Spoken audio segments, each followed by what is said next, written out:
दर्शक बंधु पुरी श्रीक्षेत्र महाप्रभु जगन्नाथ मंदिर को प्रवेश करने समय रे पूर्व दिगरे 22 पाहाच पड़ी थाए।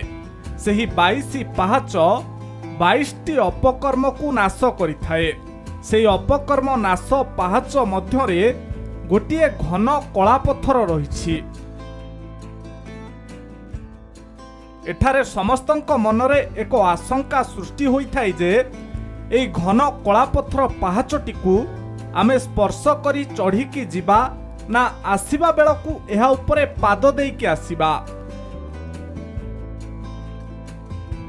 एही शंकार समाधान शास्त्र अनुଯାयी विचार कले जणा जाय जे मंदिर को प्रवेश करने समय रे जदि आमे एहा उपरे पाद देई स्पर्श करी जाऊ तेबे जम देवता जीवर मृत्यु परे से जम पाख देई जीवाकू पड़ी न थाए। सेथिपाई एही शिଳାर नाम हेउछि जमशिଳା।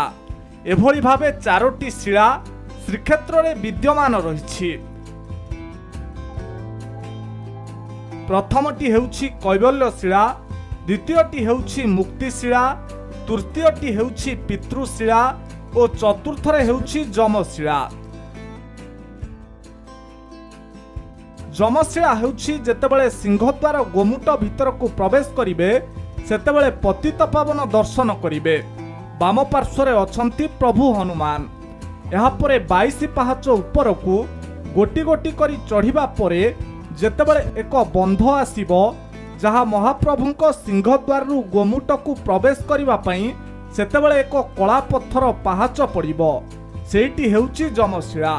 ताहा देखिबाकू संपूर्ण कला मचमच रंगर, जहा उपरे पाद रखिकी आमको मंदिर भीतर को प्रवेश करवा उचित। फेरिबा बेले पाद देकी आसीबा उचित नुहे। जेमिति पतित पावन को चाहिए सेठारे सबु पाप रही थाए, ठीक सेमिति एई कला मचमच पाहाच को स्पर्श कले जमदंड भोग करने को पड़ी न थाए बोली विश्वास रही।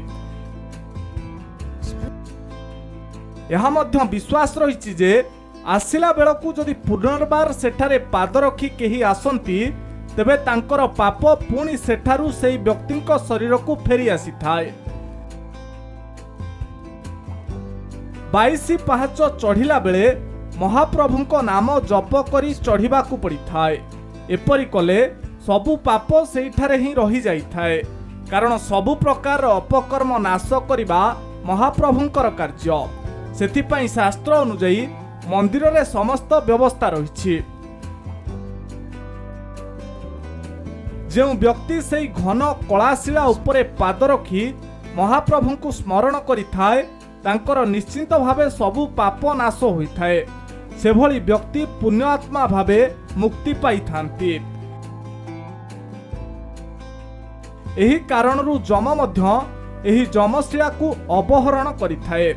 आउ पितृपुरुष मध्य जमशिଳା रे प्रवेश करि पारंती नाही। तबे दर्शक बंधु एही वीडियोटी आपनकु किपरि लागिला मतामत देबाकू भूलंतु नाही। आ जदि वीडियोटी आपनकु भलो लागि थाए तबे निश्चय शेयर करंतु।